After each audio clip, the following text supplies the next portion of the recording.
김경래 최강 시사.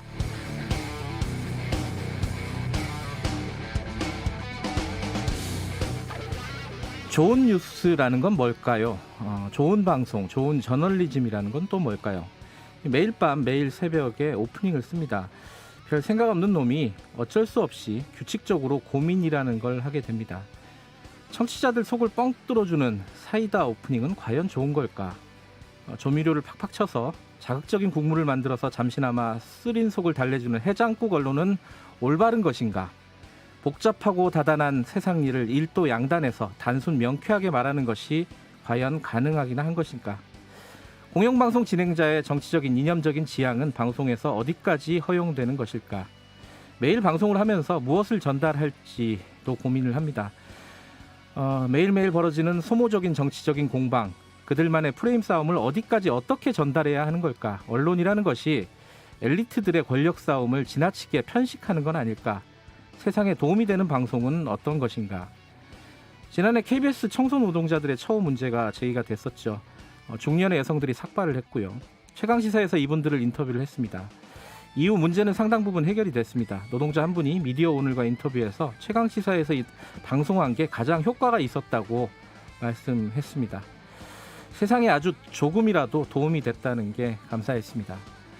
2년여 시간 동안 제 손에 있는 마이크를 함부로 쓰지 않고 소중하게 다루려고 잿단에는 노력을 했습니다. 방송이 즐겁고 보람 있는 것도 사실이지만 취재 현장에 가야겠다고 생각을 했습니다.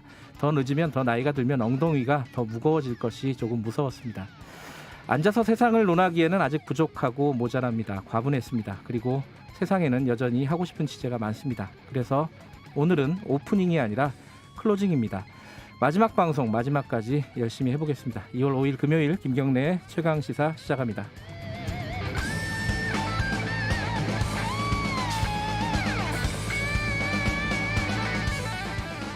네, 김경래 최강시사는 유튜브 라이브 열려 있고요. 실시간 방송 보실 수 있습니다. 샵 9730으로 문자 기다립니다. 짧은 건 50원, 긴 건 100원이고요. 스마트폰 콩 이용하시면 무료로 참여하실 수 있습니다.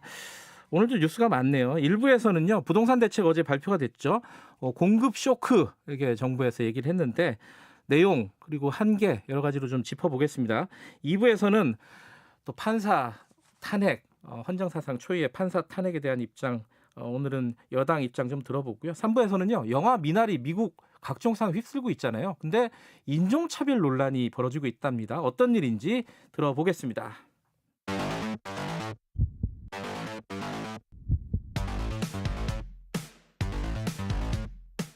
오늘 아침 가장 뜨거운 뉴스 언박싱.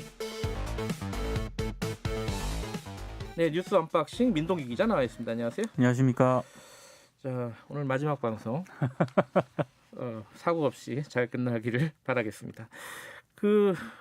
부동산 대책은 저희들이 인터뷰를 따로 준비했으니까 네. 그건 조금 이따 다루도록 하고요. 법관 탄핵 이게 사상 초유의 일이고, 그죠? 압도적인 지금 숫자가 어떻게 되죠? 찬성과 반대가?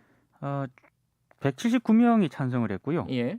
반대가 102표, 기권이 3표, 무효가 4표였습니다. 네, 거의 당별로 나온 거네요. 그렇습니다. 근데 지금 더불어민주당하고 정의당, 열린민주당 등 이른바 그 범여권 의원 161명이 탄핵안을 공동 발의를 했거든요. 네. 근데 찬성이 179명이 나왔다는 건 민주당 의원들이 추가로 일단 찬성을 하지 않았나, 이렇게 이제 추정이 되고 있고요. 네. 법관 탄핵 소추는 헌정사상 처음입니다. 탄핵 대상인 임성근 판사는 강하게 반발을 하고 있죠. 바로 또 입장문을 어제 냈는데요. 네. 국회 법사위 조사 절차도 생략을 한 채 탄핵 소추를 의결한 것은 도저히 납득하기 어렵다. 네. 이렇게 입장을 밝혔고, 중대한 헌법 법률 위반 행위가 없었다는 점을 충분히 설명해 나가겠다. 이렇게 이제 입장을 내놓았는데요. 민주당 논평은 상권 분립에 따라 이 사법부 잘못을 견제하고 바로잡아야 하는 입법부 의무를 수행한 것이다라고 일단 비판을 했고요. 네. 국민의힘도 논평을 냈는데 본보기식, 그러니까 희미한 본보기식 길들이기 탄핵이다. 사법부에 대한 길들이기다. 이렇게 비판을 했습니다. 그러니까 이게 판사를 탄핵한 게 사법부 독립을 위해서 이렇게 재판에 개입한 판사를 탄핵했다. 이게 이제 여당 측의 입장인데 야당은 이거 사법부 길들이기 아니냐 그렇습니다. 이렇게 문제 제기를 하고 있는 거고요. 오늘은 조금 이따가 박주민 의원 연결해가지고 얘기 좀 들어보겠습니다. 이 와중에 이게 연결되는 얘기이기도 하고 좀 따로 가는 얘기이기도 한데 어쨌든 임성근 부장판사 그 탄핵 대상인 그분이 연루된 또 다른 일이 있습니다. 그죠? 대법원장의 녹음 파일. 이게 어떻게 된 일입니까? 이 언론들이 이걸 더 주목을 하더라고요. 이게 좀 자극적이잖아요.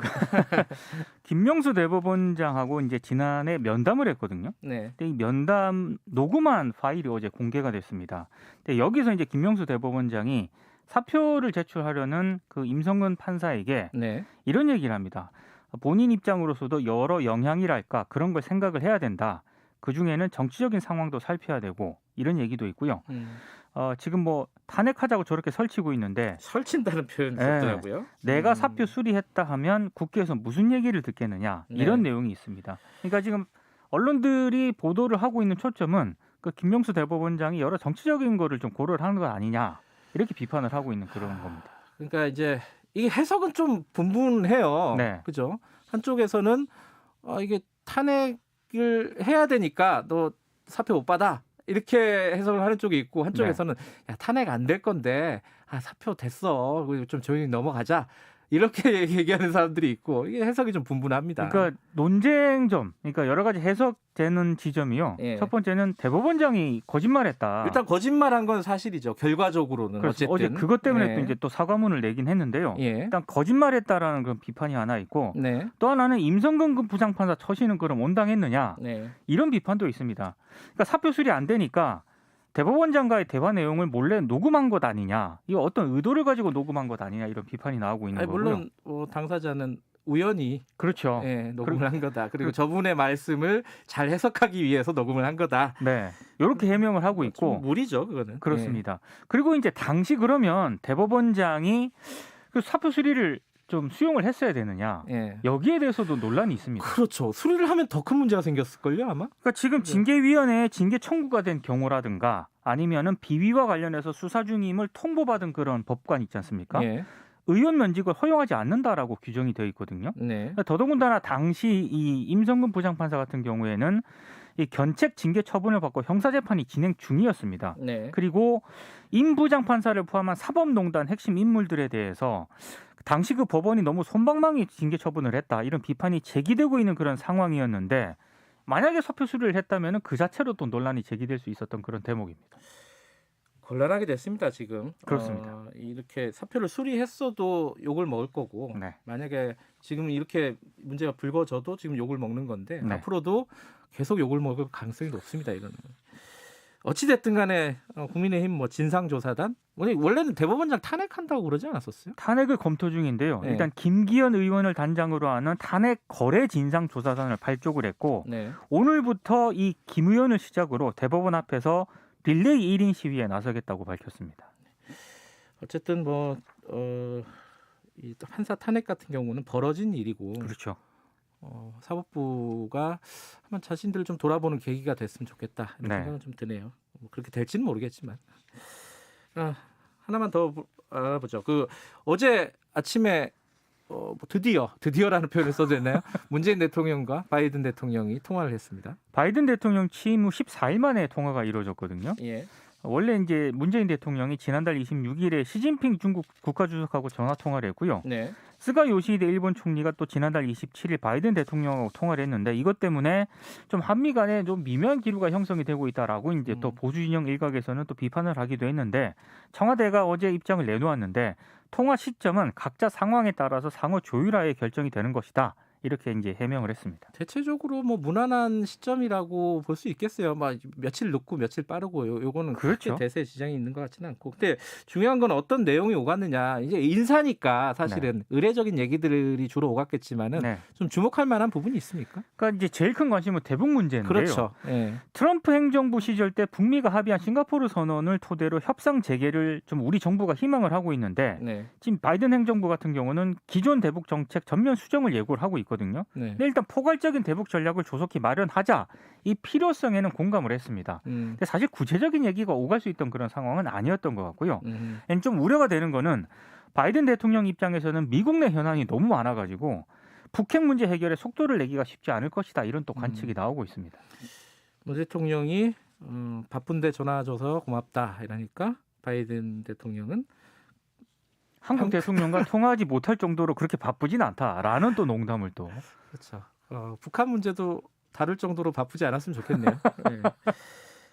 백운규 전 산업통상자원부 장관 구속영장이 청구가 됐는데 이러면은 지금 검찰 수사가 이제 원전 수사와 관련된 원전 그 폐쇄와 관련된 수사가 청와대로 가는 거 아니냐 이런 얘기가 나와요. 왜냐하면 그 월성 1호기 폐쇄 방침이 있지 않습니까? 네. 청와대와 산업부가 미리 방침을 정해놓고 한수원을 압박을 했다. 네. 그래서 경제성 평가를 조작을 한 것 아니냐. 이게 검찰이 의심하고 있는 그런 대목이거든요. 네. 만약에 이제 백 전 장관이 구속이 되면 다음 검찰 수사 대상은 최희봉 당시 청와대 산업정책비서관이 됩니다.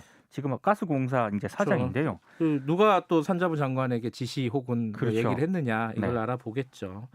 앞으로 이게 좀 시끄러워지겠네요. 그렇습니다. 오늘 여기까지 듣죠.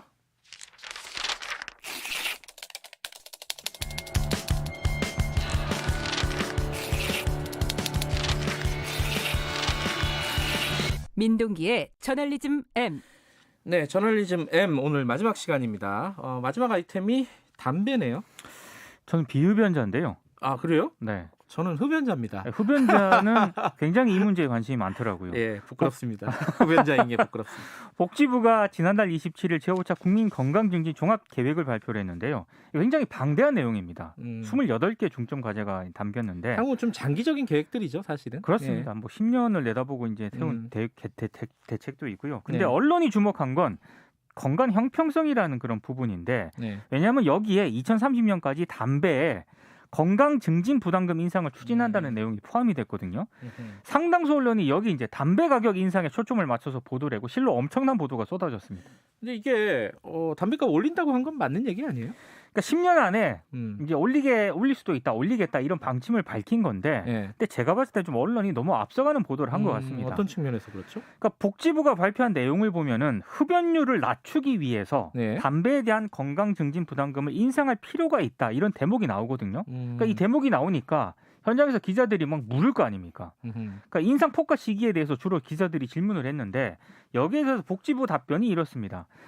그러니까 담배값을 현재 OECD 평균은 담배값 하나당 7달러인데 네. 우리나라는 한 4달러 정도다. 상대적으로 싼 건 맞아요. 그렇습니다. 예. 이게 담배값을 올리겠다. 이게 정책적 목표다. 네. 근데 10년간의 계획이다. 현재는 아주 구체적으로 언제 얼마만큼 올릴지는 정하고 있지 않다. 이게 정확한 워딩입니다. 복지부는 이렇게 구체적으로 얘기를 했는데 그렇죠. 언론의 보도는 완전히 달랐죠. 몇 가지 보도 제목만 제가 소개를 해드리겠는데요. 네. 중앙일보는 담배값 인상 들끓는 민심, 4년 전 문재인 대통령 발언은 서민지어짜는 것 이렇게 비판을 했고 네. 주요 정치인들 입장을 좀 많이 소개를 했더라고요. 네. 나경원, 이 시국에 담배값 인상이라니 눈치 없는 정부 이런 제목도 있고 홍준표, 담배값 인상, 세수 확보하려는 서민 착취 증세다 이런 또 제목의 기사도 있습니다. 일단 뭐 복지부의 말과는 다르게 단정적으로 얼마 올린다 뭐 이런 식으로 해놓고 이제 정치인들 얘기를 반응들 많이 보도를 했네요. 근데 이거 이해는 됩니다. 뭐 무슨 기사든지 그 끼워 넣는 거죠. 뭐 대통령 끼워 넣으면 좋거든요 제목에. 이제 전체적으로는 이런 보도가 나오는 이유가 있을 거예요, 그죠? 그러니까 박근혜 정부 때 담배 가격 인상하지 않았습니까? 네. 근데 이거 많이 비교를 했어요. 그때 박근혜 정부가 담배값 2,000원 올렸거든요. 아 힘들었어요. 그때 문재인 대통령이 증세 없는 복지를 강조하더니 정부가 담배 가격 인상으로 꼼수 증세에 나선 것 아니냐. 그때 네. 이제 비판을 했는데 왜 네. 지금 담배 가격을 올리느냐. 언론 보도가 이제 여기 많이 초점이 맞춰져 있었습니다. 제가 아까 이제 박근혜 정부 때 담배값 올렸다고 했잖아요. 네. 그때 언론 보도랑 지금 언론 보도랑 비교해 보면 좋을 것 같네요. 엄청나게 다릅니다. 네. 물론 이제 꼼수 증세라면서 비판한 것도 있긴 했는데요. 네. 지금 흡연율 낮추고 청소년 건강 보호하기 위해서 담배값 올리는 게 맞다. 이렇게 평가라는 곳이 조선일보였고요. 그래요? 중앙일보는 한 발 더 나아갔습니다. 인상 잘했다. 올리려면 좀 한꺼번에 올리는 게 좋다. 이렇게 평가를 하기도 했고요. 예. 그러니까 이게 이번에 정부는 10년 안에 흡연율 낮추기 위해서 인상 검토하겠다고 방침을 밝힌 건데 네. 반응이 좀 확실하게 다르네요. 박근혜 정부와는 다른 것 같습니다. 그때는 틀리고 지금은 맞고 그때는 틀린 건가? 뭐 해가 복잡하네요. 어쨌든 뭐 정부는 아니라고 했으니까 그건 정리가 된 거죠. 정리가 된 건데요. 예. 언론들 보도 속에 좀 놓친 게 있어가지고요. 예. 이 담배값 인상 취지가 정작 잘 부각이 안 됐습니다. 네. 그러니까 학계 얘기를 들어보면 이 담배값 인상은 흡연율 끌어내리는데 가장 효과적이다라고 얘기를 하시는 분들이 많고요. 네. 특히 청소년 흡연율 줄이는데 정말 효과적이다라고 많이 얘기를 하시거든요. 네. 근데 정작 언론들이 너무 정치적인 어떤 그런 부분만 강조한 나머지 우리 언론이 정작 공론의 장에서 좀 논의해야 될 그런 대목들이 좀 사라진 게 아닌가 이런 생각이 좀 들더라고요. 근데 제가 이런 얘기하니까 흡연하고 계신 지인들이 네. 그건 네가 비흡연자라서 그래라고 얘기를 좀 하기도 했습니다. 저는 말을 잘 듣는 사람인가? 이 뉴스를 딱 보는 순간 담배 끊어야겠다 이런 생각 들었는데 이게 참 언론이 1차원적이라고 할까요? 그런 게 좀 있습니다. 그렇습니다. 그죠? 네, 예. 직자적이고 너무 말초적이고 이런 부분들은 우리가 좀 극복을 해 나가야 되는 부분인데. 정작 논의를 좀 해야 될 걸 예. 제대로 논의를 했으면 좋겠습니다. 알겠습니다. 오늘 제가 마지막 방송이라고 했는데 많은 분들이 문자를 보내주고 계십니다. 뭐 아쉬웠다, 고마웠다. 평소에 좀 보내주시지. 이 와중에 네. 김지윤님이 원래 기자셨어요? 뭐 이런 말씀을 보내주셨습니다. 정말 충격적이네요. 제가 인생을 잘못 산 것 같습니다. 아니 저한테도 물어보는 분이 계십니다. 김경래 그분은 기자냐 아나운서냐? 아나운서냐? 네, 그렇게 얘기를 하신 분들도 칭찬으로 있습니다. 받아들이도록 하겠습니다. 뭐 하냐는 말씀 많이 보내주시는데 뉴스타파에서 기자 생활 계속하고요. 좋은 기사 쓸 수 있도록 노력하겠습니다. 민동기 기자 거의 한 2년이죠. 고생 네. 많이 하셨습니다. 앞으로도 최강시사 잘 지켜주시기 바라겠습니다. 고생하셨습니다. 네, 고맙습니다. 저널즘의 민동기 기자였고요. 지금 시각은 7시 36분입니다. 아침 기온이 어제보다는 올랐습니다만 영하권의 추위입니다. 어제 눈 내린 지역에서는 밤사이 눈이 얼어 빙판이 나타나는 곳이 있으니까 교통안전에 유의하셔야겠습니다. 오늘 낮부터 따뜻한 남서풍이 유입되면서 기온이 오르겠습니다. 대부분 지역 5도 이상의 분포를 보이겠는데요. 서울, 대전의 낮 기온 8도, 광주 10도, 대구 19도 등 6도에서 11도의 분포를 보이겠습니다. 내일은 서울이 10도, 대구 15도 등으로 기온은 점점 더 오를 것으로 보입니다. 오늘 전반적으로 구름량이 많겠고요. 오후부터 밤 사이에 기압골의 영향을 제주도만 받습니다. 남해상을 지난 기압골의 영향으로 산지 쪽에는 1에서 5cm의 눈이, 또 제주 전역으로는 비가 내릴 전망입니다. 내일은 중부와 전북, 경북은 흐리고 남부 일부 지방은 대체로 맑은 날씨를 유지하면서 새벽에 경기 동부와 영서 지방으로 빗방울이 떨어질 가능성이 높습니다. 내일은 서울의 아침 기온마저도 영상으로 오르겠고요. 모레 일요일은 대체로 맑은 날씨 속에서 오후부터 일시적으로 좀 추워질 가능성이 있습니다. 영동과 일부 경상권은 대기가 매우 건조한 상태니까 주의하셔야겠습니다. 지금 서울의 기온은 영하 3도입니다. 날씨였고요. 다음은 이 시각 교통 상황 알아보겠습니다. KBS 교통정보센터의 임초희 씨입니다.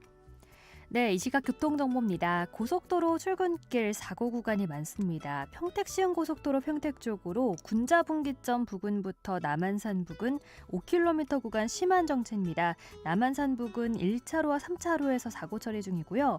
영동고속도로 인천 방향은 여주 부근 2차로에서 화물차 사고 처리 중입니다. 이 구간 아직 정체는 없습니다만 차로 변경에 주의가 필요하고요. 평택제천고속도로는 제천 방향 천등산 1터널 부근 2차로에서 사고 처리 중이라 한 차로로 운행이 가능합니다. 남북권 사고는 경부고속도로 서울 방면 양산 부근입니다. 2차로를 막고 사고 차량들이 서 있어서요. 잘 살펴서 지나셔야겠고요. 뒤로 양산 정류장 부근부터 여파받고 있습니다. KBS 교통정보센터였습니다. 최강 시사.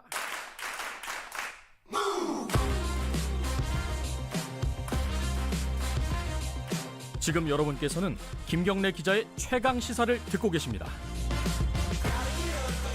네, 어제 정부가 발표한 부동산 대책 얘기 좀 해보겠습니다. 83만 가구를 공급을 한다는 겁니다. 지금 2025년까지 얼마 안 남았어요, 사실. 이게 정부 표현대로 하면 공급 쇼크라고 합니다.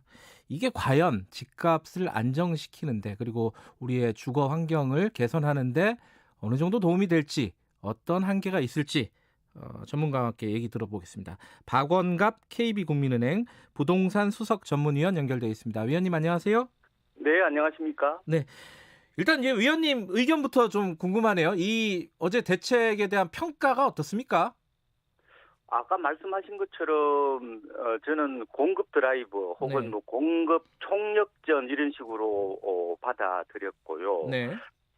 주로 집이 많이 필요한 곳이 대도시잖아요. 네. 그런데 이곳에서 주로 3, 40대 맞벌이 부부가 주택 시장의 핵심 수요층인데 네. 이 수요를 충족시키기 위해서는 결국 도심 그 근처에다가 집을 공급을 해야 되잖아요. 네. 그래서 뭐 재건축이라든지 재개발, 역세권, 둔공업지 그리고 저층 주거지에 어쨌든 뭐 도시 지역 내 가용 토지를 최대한 확보를 해서 이제 공급을 하겠다 이렇게 보고요. 네. 또 변창흠 장관님이 저녁에 좀 얘기를 하셨죠. 이거 외에 이제 신규 택지도 좀 공급을 할 예정인데 뭐 한두 달 사이에 내놓겠다. 한 네. 25만 가구 정도를 내놓겠다 이렇게 얘기를 했기 때문에. 그러면 이거 추가되는 거예요? 83만에서 25만이?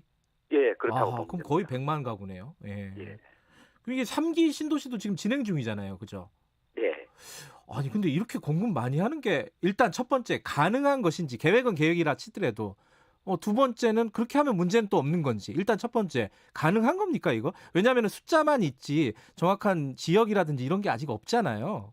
그렇죠. 근데 아까 예. 83만 가구 말씀을 하셨잖아요. 예. 그런데 이거는 정확하게 자료를 보면은 그 부지라고 이렇게 되어 있어요. 네. 그러니까 신도시 짓는 거하고는 좀 다르거든요. 네. 그러니까 이미 살고 있잖아요, 그죠? 네. 이분들을 내보내고 여기다가 이제 집을 지어야 되는 거니까 예. 순수하게 늘어나는 순정 효과는 이보다 약간 낮을 겁니다. 이렇게 보시면 되고. 아예 허 벌판에다 짓는 게 아니니까. 예. 예, 그러고요. 그다음에 2025년까지 그러면 얼마 안 남았잖아요. 맞아요. 예. 그런데 이게 기준이 아마 입주 기준보다는 아하. 인허가 기준이 될 가능성이 저는 있다고 봐요. 물론 입주하는 것도 있겠지만 네. 조금은 실제로 체감하는 것은 조금 늦을 수 있다 이렇게 보시는 것도 괜찮을 것 같아요. 아주 뭐 구체적인 계획 하나하나를 저희들이 지금 설명을 들을 수는 없을 것 같고 크게 좀 여쭤보겠습니다. 일단은 이 재건축 재개발이 많이 포함되어 있지 않습니까? 그런데 여기 네. 이걸 지금까지 민간에서 하던 거를 공공 주도로 하겠다. LH나 SH 이런 식의 이런 공기업들이 주도를 하겠다. 이렇게 되면은 뭐가 달라지는 겁니까? 사실상 핵심은 이제 재건축이라고 보면 되거든요. 네. 그런데 재건축은 지금 가장 진척이 안 되는 것은 네. 초과이익 환수제라는 거예요. 예. 이거 뭐 재초안 얘기를 많이 하는데 네. 많게는 뭐 8억씩 낸다는 거 아닙니까? 그러니까 네. 지금 재건축이 사실상 올스톱 이제 되어 있는 건데 공공 주도로 재건축을 하게 되면은 네. 이 초과이익 환수제 부담이 없어요. 음흠. 그리고 용적률도 이제 올라가게 되고 뭐 재건축 조합원 2년 거주요건 이런 것들도 없기 때문에 전반적으로 인센티브가 많기 때문에 비교적 좀 초스피드로 재건축을 할 수 있다 이렇게 보는 거예요. 그러니까 뭐 물론 이제 재개발도 포함되지만 네. 전반적으로 우리가 갖고 있는 어떤 기존 관념들이 이제 없어지는 거고 네. 이제 조합이라는 말도 없어지는 거예요. 그러니까 기존의 토지주, 이제 아파트나 뭐 지분 소유자가 될 텐데 네. 이제 현물을 이제 LH나 SH에다가 선납을 하고 네. 일종의 아파트 특별 할인권을 받는 거다 이렇게 보시면 될 겁니다. 그러니까 지금의 민간에서 하던 재건축과는 다르다. 일단 조합이라는 것 자체도 없어지는 거고. 그러면 일단 속도는 빨라질 수 있겠는데 많이들 참여할까요? 어떻게 보세요? 가능성의 문제인데 이거는. 재개발은 이미 뭐 하겠다고 나선 곳들도 많고요. 그런데 이제 이슈는 이제 재건축에서 어느 정도 나설 것이냐 하는 문제 아니겠습니까? 그죠? 네. 그것은 결국은 이제 그 구성원들이 모여서 의사결정을 해야 되는 건데, 네. 제 생각에는 그 재건축 초기 단계 단지들은 네. 이게 분명히 메리트가 있거든요. 그래서 그쪽으로 좀 관심을 가질 것으로 예상이 되고, 예. 뭐 가령 뭐 이미 사업 승인 뭐 직전이라든지 거의 네. 막바지의 단계에 있는 뭐 그런 재건축 단지들은 기존 방식대로 가야 될 거예요. 왜냐하면 조합을 또 해산해야 되는 문제들이 있잖아요. 네. 그래서 분명히 종합적으로 봤을 때는 초기 단계, 특히 강남보다는 비강남 지역에서 재건축 단지들이 네. 이런 공공 방식에 좀 관심을 많이 가질 거다 이렇게 예상을 해보고 있습니다. 뭐 이게 뭐 실제로 사는 사람들이 전체에 비하면 많지는 않지만은 그래도 많이들 관심이 가는 지역입니다. 이 강남 말씀하신 음마 아파트라든가 잠실주공 5단지 이런 데는 어떻게 될까요? 이 공공 재건축에 참여를 할까요? 아니면 계속 이런 식으로 독자적으로 계속 모색을 할까요? 어떻게 보세요? 이거는 뭐 추론이에요. 제가 뭐 예. 그쪽 조합원도 아니고 그런데 잠실주공 5단지는 지금 사업 승인 전입니다. 거의 막바지 단계거든요. 네. 그래서 제 생각에는 공공 재건축은 쉽지 않을 것 같고 음흠. 음마 아파트 같은 경우는 지금 조합 설립 인가를 받지 않은 상황이거든요. 좀 네. 초기 단계라고 보면 되겠죠. 그런데 이제 결국 이제 기존 방식과 공공 방식을 놓고 좀 아직은 좀 고민하는 단계 이 정도로 봐야 되지 않을까 생각이 듭니다. 자, 그러면 이제 이게 앞으로 우리 주택 시장에 어떤 영향을 미칠까 이게 중요할 텐데 뭐 일정 정도 효과는 있다고 보십니까? 어떻게 보세요? 집값 안정이라든가 주거 환경 개선이라든가 어떻게 보십니까? 그렇죠. 뭐 단기적으로는 대체적으로 시장 안정을 위해서 이제 가수요를 제어하면 되는 거예요, 그죠? 그런데 네. 장기적으로는 결국은 공급이 뭐 답이다, 공급이 전공법이다 이런 얘기를 하는 거니까요. 예. 그래서 결과적으로 지금 대도시권에서 수급 불균형이 심한데 예. 지금으로서 공급을 늘리는 방법이 가장 바람직한 하나의 대안이라고 본다면은 네. 이게 이제 가시적인 효과를 내는 게 이제 중요하겠죠. 그러기 위해서는 제 생각에는 물량은 어느 정도 이게 청사진이 나왔잖아요. 네. 결국은 속도감 있게 추진하는 이 스피드가 결국은 관건이다 이렇게 보고요. 그리고 이게 또 공공이 단독으로 하는 것도 있지만 또 민간하고 협력해서 하는 것도 있기 때문에 서로 유기적인 어떤 협력 이게 또 필요한 것 같고 이번에 또 인허가 관련해서 패스트트랙 기법을 이제 도입한다고 그랬거든요. 대폭 절차를 단축시킨다면은 아마도 가시적인 성과가 어느 정도도 나오지 않을까 예상을 해보고 있습니다. 그런데 지금도 집값이 좀 오르잖아요. 이 수도권 같은 경우에는 최근에도 집값이 올랐다는 통계들이 나오고 있는데 이게 이런 어떤 공급 정책이 발표되면 단기적으로는 상승될 수도 있다. 가격이 오히려 이런 얘기하는데 시장을 오랫동안 보셨으니까 이런 우려가 맞는 우려입니까? 어떻게 보세요? 그렇죠.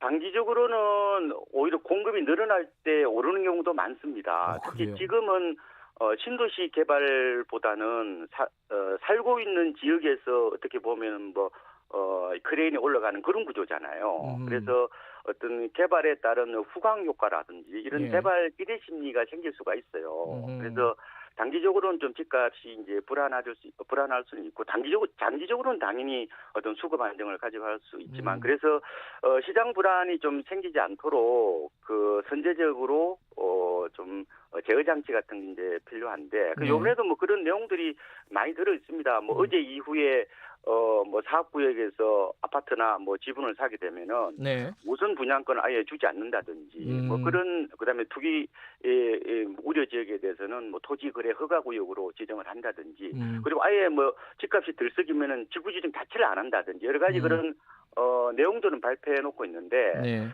이걸 좀 더 세밀하게 좀 들여다보고 투기가 좀 일어나지 않도록 하는 장치들 이걸 좀 실행하는 게 필요한 것 같습니다. 공급은 이렇게 확 늘린다 이렇게 발표를 했는데 지금까지 계속 진행을 해왔던 이제 수요 규제라든가 이런 금리라든가 여러 대출 규제라든가 이런 부분들 있잖아요. 네. 이런 부분들은 계속 유지를 한다는 거죠.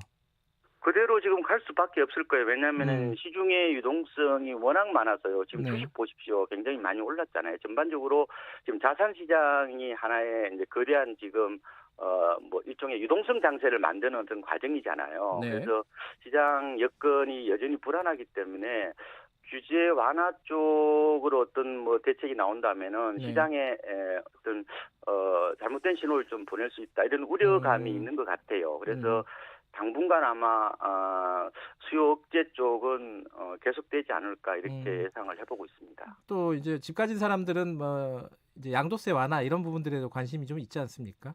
이런 부분들도 당분간은 기대하기 어렵겠죠 아마. 네, 그렇게 보시는 게 맞을 것 같습니다. 근데 또 하나 지적 중에 하나가 공급 대책을 대규모로 한다. 이게 좋은데 이 전세 대책은 없는 거 아니냐?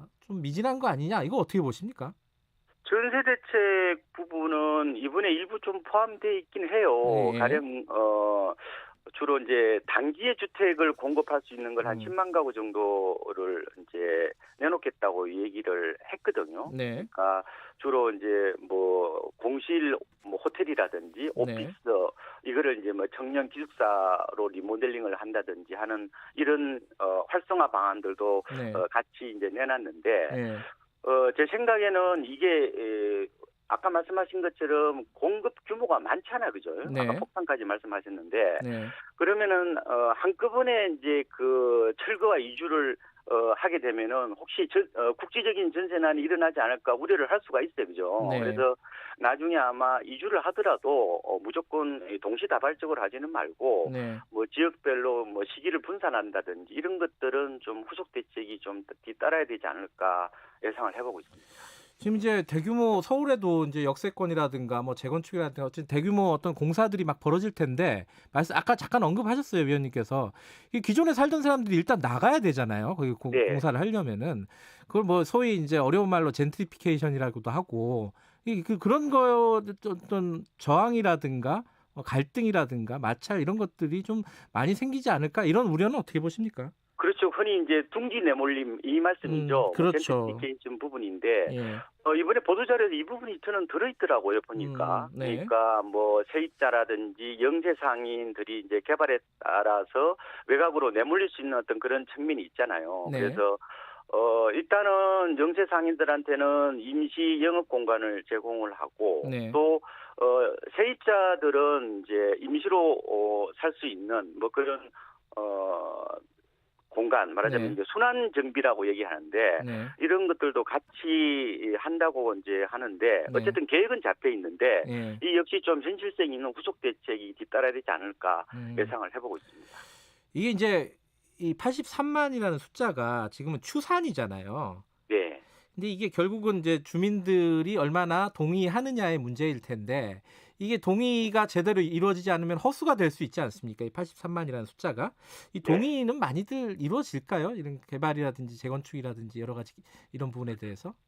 일단은 주로 이제 어느 정도 메리트가 있느냐 이 부분 그렇죠. 아니겠습니까? 그죠? 네. 아니면 기존 방식으로 해도 되는데 굳이 공공 방식으로 개발을 해야 되느냐 이런 부분에 대해서 생각을 할 텐데 네. 어쨌든 이번에 공공 방식으로 개발을 하게 되면은 뭐 용적률을 대폭 올려준다든지 뭐 종 상향 이런 것도 있거든요. 네. 2종에서 3종으로 바꾼다든지 이런 각종 그런 메리트가 있기 때문에 아마도 토지주들이겠죠. 네. 결국 집주인들이 여러 가지 방식을 놓고 좀 저울 때 올려놓고 의사결정을 하지 않을까 생각이 들고요. 예. 그런데 주로 디벨로퍼 분들 말씀을 들어보면은 어느 정도 이번에 공급에 각이 나온다 이런 얘기를 하세요. 아, 그래서 그래요? 예. 그래서 뭐 역세권이라든지 뭐 중공업지나 이런 쪽은 어느 정도 좀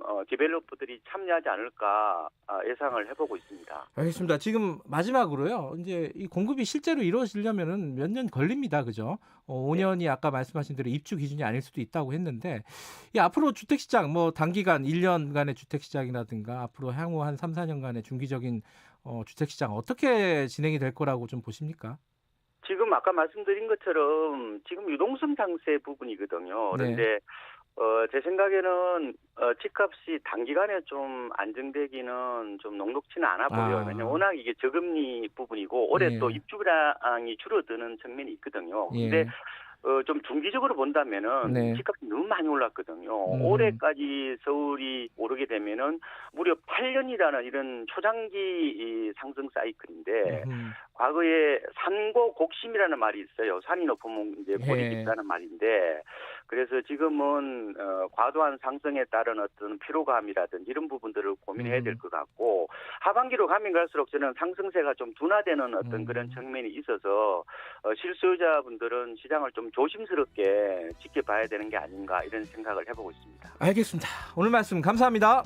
네, 고맙습니다. 박원갑 KB국민은행 부동산 수석 전문위원이었습니다. 김경래의 최강시사 1분 여기까지 하고요. 2부에서는요. 판사 탄핵 소추 박주민 의원과 함께 이야기 나눠봅니다. 잠시 후 8시에 돌아옵니다.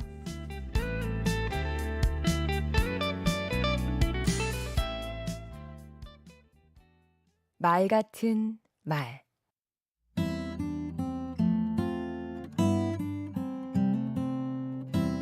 안녕하세요. 강원국입니다. 살다 보면 생일에서부터 결혼, 출산, 수상, 승진에 이르기까지 축하할 일이 참 많습니다. 그런데 뭐라고 축하해야 할지 막막할 때가 종종 있지요. 기왕 하는 거 감동의 도가니로 몰아넣을 방법이 없을까 고민하게 되지요. 그런데 이렇게 욕심을 부려서 될 일이 아니더군요. 욕먹지나 말자는 마음으로 접근하는 게 좋습니다. 펀치를 날리려고 하지 말고 가드를 올려 방어하자는 겁니다.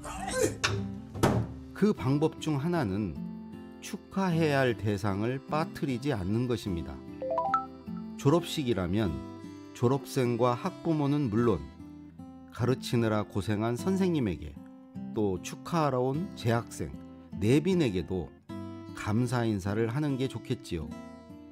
요즘은 온라인 졸업식이 많다는데 어쨌든 상황에 맞춰서 축하의 마음을 나눌 사람을 챙기는 겁니다. 축하해야 할 대상에 의미를 부여하는 것도 방법입니다. 제가 1992년에 차를 샀는데요. 우리 형이 야, 집안에서 네가 처음으로 차를 샀다 야. 내가 다 뿌듯하다. 이렇게 축하해줘서 기분이 좋았던 기억이 있습니다. 축하에 그치지 않고 축원하는 것도 좋은 방법입니다. 예를 들어 출산을 축하하면서 태어난 아기가 잘 자라기를 바라는 것이지요. 개업이나 이사를 했을 때도 마찬가지고요. 축하받는 사람의 사정을 잘 파악하는 것은 무엇보다 중요합니다. 언젠가 아는 선배가 승진했다는 소식을 듣고 전화해서 축하한다고 했다가 된통 혼난 적이 있습니다. 너 지금 나를 놀리는 거야? 라고 말이죠. 알고 보니 승진하면서 정말 가기 싫은 자리로 발령이 났더군요. 마지막으로 축하하는 자리에 가기 전에 생각해 볼 게 있습니다. 바로 축하하는 내 마음이 진심인가 하는 것입니다. 그렇지 않다면 가지 않는 게 낫습니다. 강원국의 말 같은 말이었습니다. 지금 여기에 누가 있나요? 미래엔 어떤 좋은 일이 생길까요? 세심한 눈과 따뜻한 상상력으로 마음껏 축하하세요.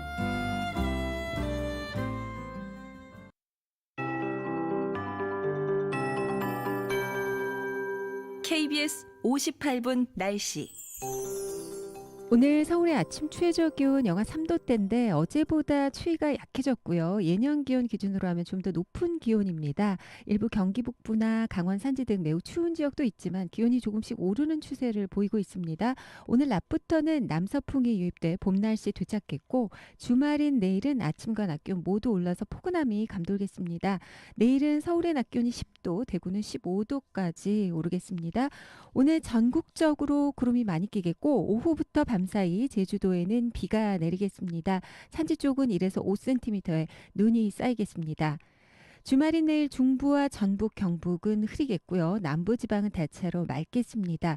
내일 새벽에 경기 동부 등 빗방울이 중부 일부 지역으로 떨어질 수 있겠습니다. 현재 영동과 일부 경상권은 대기가 매우 건조한 상태로 바람이 강하게 부는 지역이기도 합니다. 내일 새벽까지 강원 산지에 바람이 매우 강하겠고요. 동해안과 경북 산지에도 바람이 세게 불겠습니다. 큰 불로 이어질 수 있으니까 작은 불씨 하나 주의하셔야겠습니다. 또 오늘 오후부터 내일 새벽 사이 동해 먼바다 물결이 높겠습니다. 오늘 서울의 낮 최고 기온 8도, 광주 10도, 대구 9도로 예상됩니다. 지금 서울의 기온은 영하 2.9도입니다. 강혜종입니다.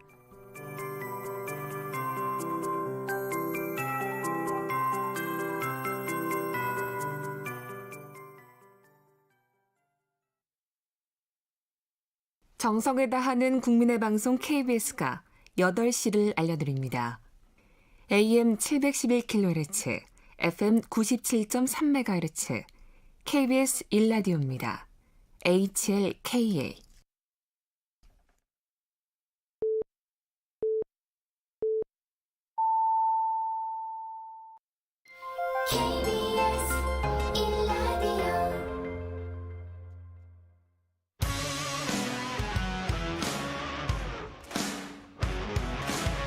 뉴스타파 기자 김경래 최강 시사. 김경래 최강 시사 2부 시작하겠습니다. 어제 국회에서요. 임성근 부산고등법원 부장판사에 대한 탄핵소추안이 본회의를 통과했습니다. 이 사법농단 의혹에 연루된 인물이죠.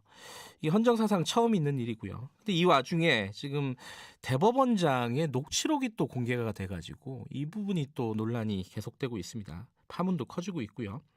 관련된 얘기를 오늘은 더불어민주당 박주민 의원과 함께 얘기 좀 나눠보겠습니다. 의원님 안녕하세요. 예, 안녕하십니까. 의원님은 원래 20대 국회 때도 이 법관 탄핵에 대해서 얘기를 하셨었죠? 뭐 그냥 얘기한 정도가 아니라요. 네네. 계속 주장이 왔었고 또 아시다시피 저희 당에서 당론으로 네. 사법농단 관련된 그 법관들 탄핵하자라고 결정을 한 바도 있었습니다. 네. 일단 뭐 이게 될까? 전 뭐 그런 생각도 가능성에 대해 현실성에 대해서도 좀 생각을 했었었는데 어쨌든 통과가 됐습니다. 이게 어떤 의미를 가지는지 먼저 청취자들에게 좀 설명을 해주시죠.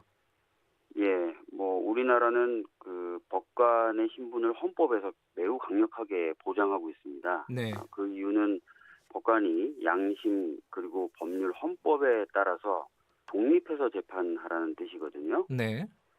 그러니까 이렇게 강력하게 이제 법관의 독립을 보장하는 반면에 법관이 이제 법을 따르게 만들도록 하는 장치는 좀 부족하다는 평가를 받아왔어요. 그래서 이제 헌법재판소에서 낸 헌법재판소법 해설서에도 보면은 네. 이 법관이 법치주의 원칙에 따르도록 만드는 수단, 이게 바로 이제 법관 탄핵제도인 겁니다. 네. 무슨 말씀이냐면 법관이 헌법과 법률에 따라서 그리고 양심에 따라서 독립적으로 재판해야 되는데 그렇지 않을 경우에 예. 뭔가 좀 제재를 가하고 제한을 가해야 되지 않겠습니까? 네. 그 이제 수단으로 이제 탄핵제도를 둔 건데 이번에 이제 탄핵제도가 실제로 이제 사용이 되면서 네. 법관도 법을 따라야 된다. 그리고 헌법적 가치를 지켜야 된다. 이런 것들이 이제 선언이 된 것이고요. 예. 물론 이제 결정은 헌법재판소에서 하게 되겠지만 굉장히 중요한 하나의 선례가 될 거라고 생각합니다. 이후에 서추 과정에서도 의원님은 어떤 역할을 하게 되시나요? 탄핵소추위원단을 꾸릴까라는 논의도 좀 예. 있었습니다. 예. 그러니까 기억하시겠지만 박근혜 전 대통령 탄핵 당시에는 탄핵소추위원만 있었던 건 아니고요. 네. 위원단을 꾸려서 이제 몇몇 의원들이 결합을 해서 같이 공동 작업을 했었는데 네. 이번에는 그때에 비하면 굉장히 사안이 간단하고 또 이미 사실관계가 상당히 드러나 있는 상태라서 네. 탄핵소추위원단까지는 꾸리지 말자 이렇게 지금 얘기가 돼서 제가 이후에 뭐 특별한 역할을 할지는 모르겠습니다. 네. 이제 헌법재판소로 공이 넘어간 건데 네. 여기선 쟁점이 뭐 두 가지쯤 되는 것 같습니다. 하나는 이제 각하될 거냐, 혹은 이게 실제로 통과될 거냐. 이게 법적으로는 일단 무죄를 받은 사람이잖아요. 이 임성근 네. 판사가. 네. 중대한 어떤 사안으로 헌법재판소가 판단을 할 것이냐, 과연 이 부분은 어떻게 지금 보고 있습니까, 민주당에서는? 네. 제가 뭐 여러 차례 강조했지만 형법상 유무죄 문제하고 네. 헌법적 가치를 위반했는지 여부를 판단하는 기준은 완전히 다릅니다. 네. 그래서 박근혜 전 대통령 탄핵 당시에도 박근혜 전 대통령이 기소도 안 됐다. 네. 뭐 그래서 기소라도 기다려야 된다. 또는 1심 판결이라도 받아야 되는 것 아니냐. 뭐 이런 주장을 박근혜 전 대통령 측 대리인이 계속해서 주장을 했었었는데 네.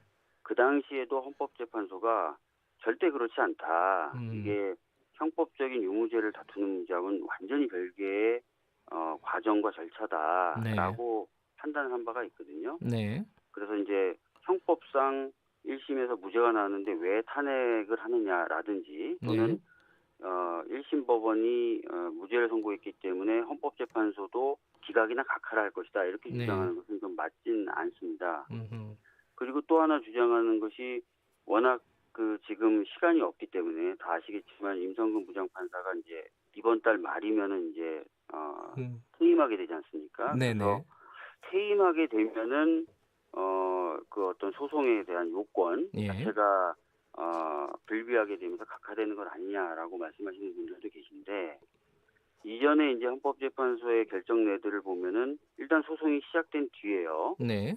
뒤에 이제 소송 요건이 부족하게 된 경우, 뭐 예를 들어서 어떤 신분상의 변화가 생겼다든지 이런 변화가 생겼을 때 네. 반드시 각하하는 건 아닙니다. 헌법적으로 규명할 필요가 있고 네. 이것이 이제 헌법 해석에 유의미하다고 판단하면은 본안 판단을 하는 경우들이 있었어요. 예.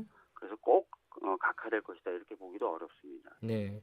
근데 이제 사람들은 그런 의구심도 있을 거예요. 그 사법농단에 연루된 판사들이 꽤 많잖아요. 네. 그런 많은 판사들 중에 왜 하필 임성근 판사만 탄핵을 하는 거냐?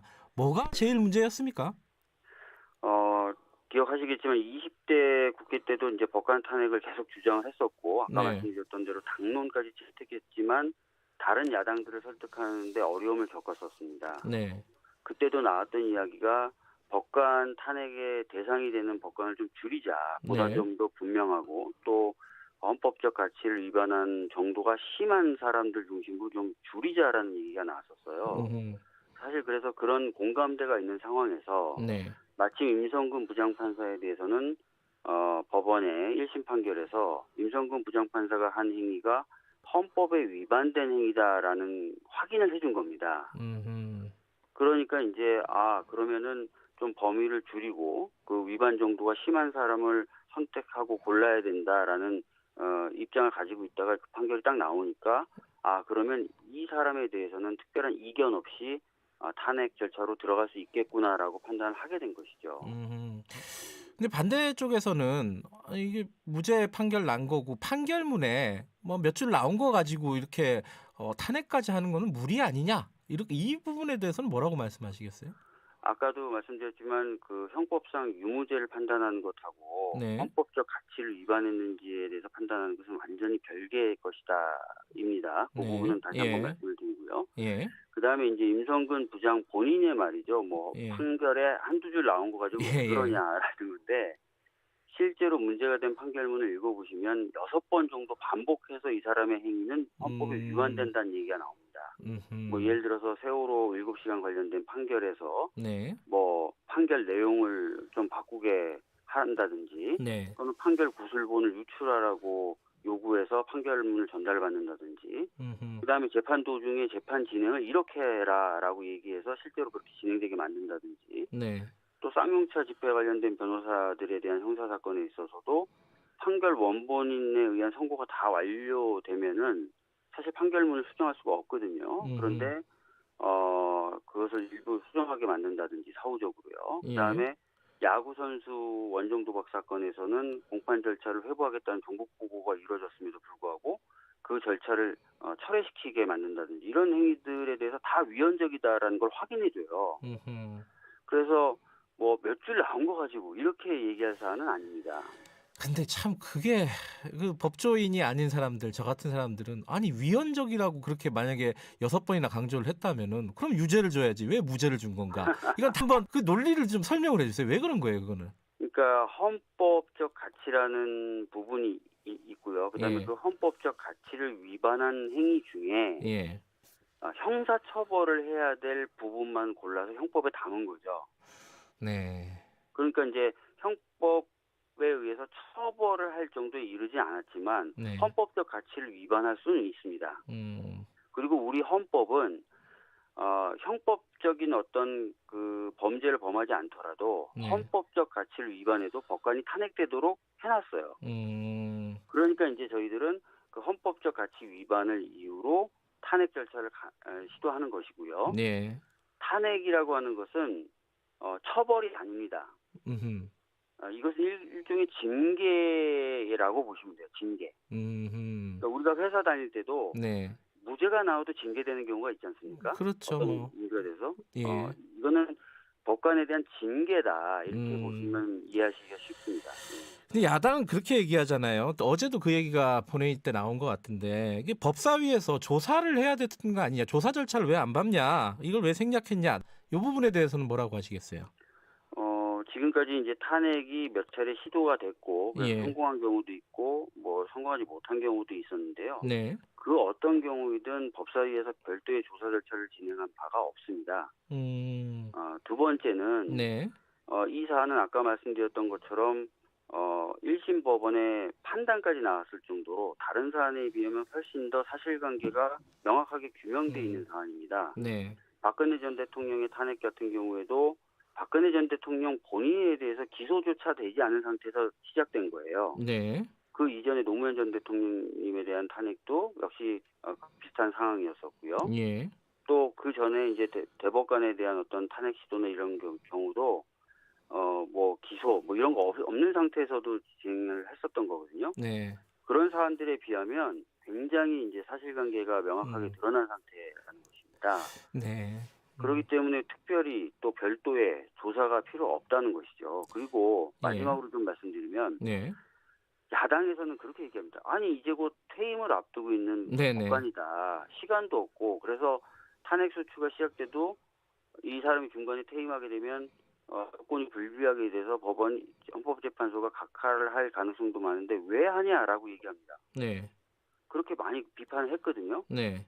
정작 그렇게 비판하면서도 시간을 소비할 수 있는 조사 절차를 해야 된다라고 얘기하는 건 앞뒤가 안 맞죠. 야당 입장 하나 더 여쭤보죠. 사실 이제 그 박주민 의원이나 뭐 이탄희 의원 같은 경우에는 그 뭐 21대 국회 전부터 이 탄핵에 대해서 강하게 주장을 하고 있었지만은 네. 당내에서도 그렇게 다수가 찬성한 건 아니었어요. 목소리가 그렇게 크진 않았어요. 최근에 갑자기 높아진 건 사실이란 말이죠. 이 목소리가 탄핵에 대한 의견이. 그런데 이거는 이제 여당에 대한 각종 불리한 판결이 나왔기 때문에 사법부 한번 손봐야 되는 거 아니냐. 지금 이런 민주당 내 탄핵에 대한 여론이 갑자기 뜨거워진 거 아니냐.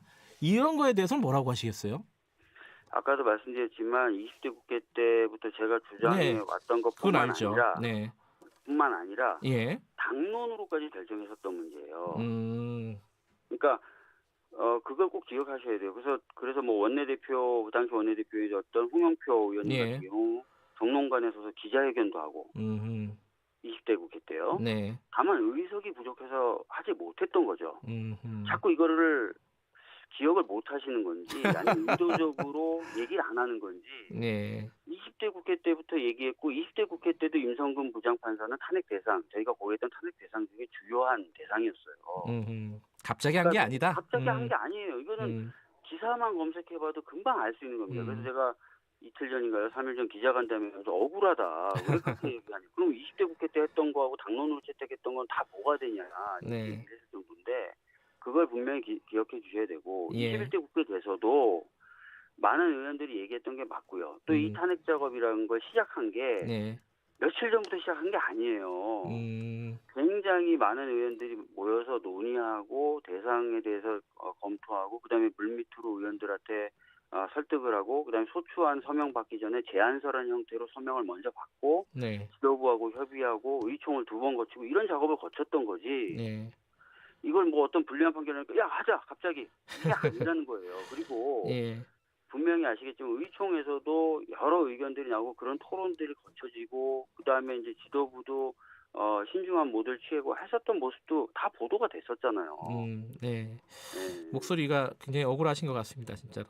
아니 왜 기억들을 못 하시는 건지 모르겠고 아니면 기억을 하시면서도 말씀을 안 하시는 건지 모르겠고 야당 의원님들이 왜 그러신지 모르겠어요. 이 와중에 지금 김명수 대법원장의 녹음 파일이 공개가 돼가지고 이게 사건이 좀 단순한 사건이 아닌 게 돼버린 게 대법원장이 임동근 판사의 사표를 지금 국회 탄핵 봐야 되니까 못 받겠다 이거잖아요. 한마디로 말하면 녹취를 보면은 이거 어떻게 봐야 돼요? 우선은 뭐 그 임성근 부장하고 김명수 대법원장 간의 뭐 대화나 이런 내용하고 뭐 이번 진행된 절차는 완전히 별개의 것이고요. 예. 그다음에 두 번째로 말씀드릴 거는 한마디로 말하면 그거잖아요. 라고 지금 김경희 기자님께서 말씀하셨는데 맥락을 읽어보면 다양한 해석이 가능하겠더라고요. 어떤 그러니까 너 탄핵돼야 되니까 지금 당장 네 사표 못 받아라고 하는 거로 어떤 분들은 해석을 해서 자꾸 문제 제기를 하는 건데 네. 또 다른 분들 말씀하시는 거 들어보면 그거 쭉 읽어보면 네.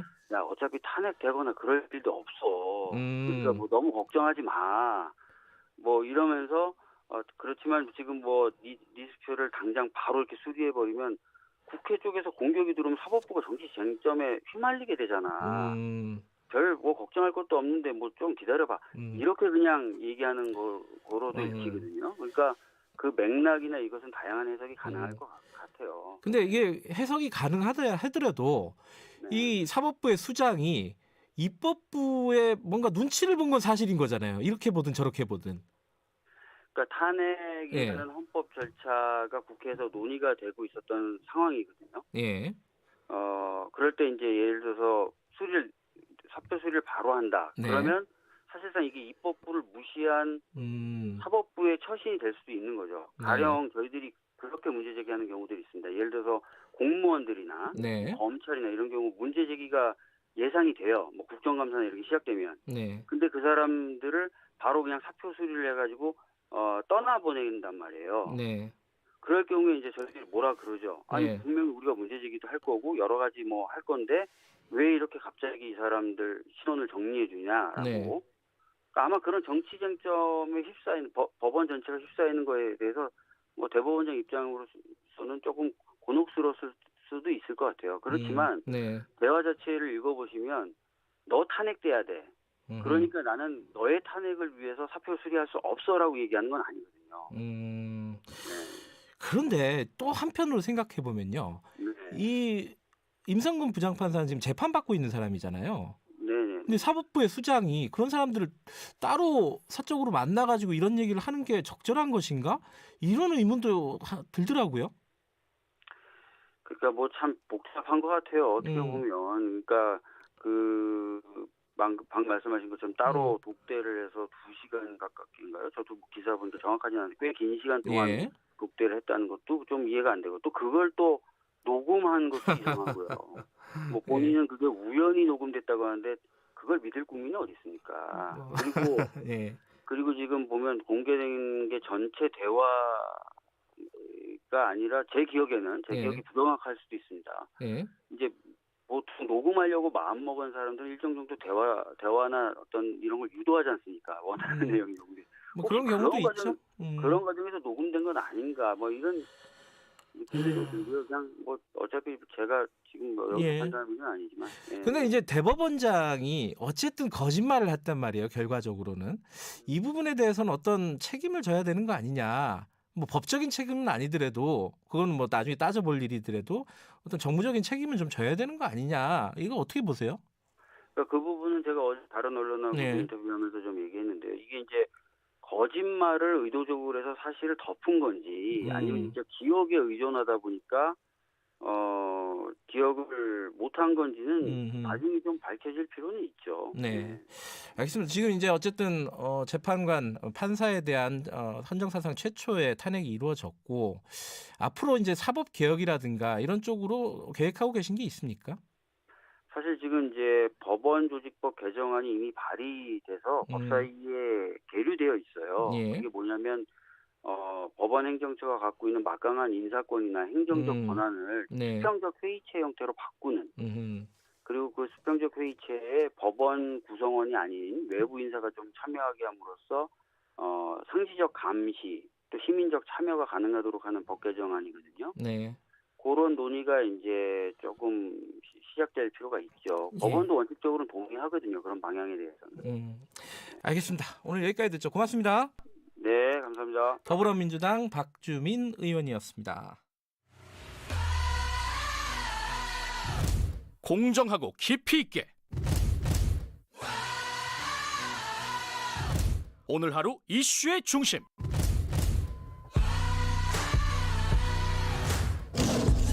김경래의 최강 시사.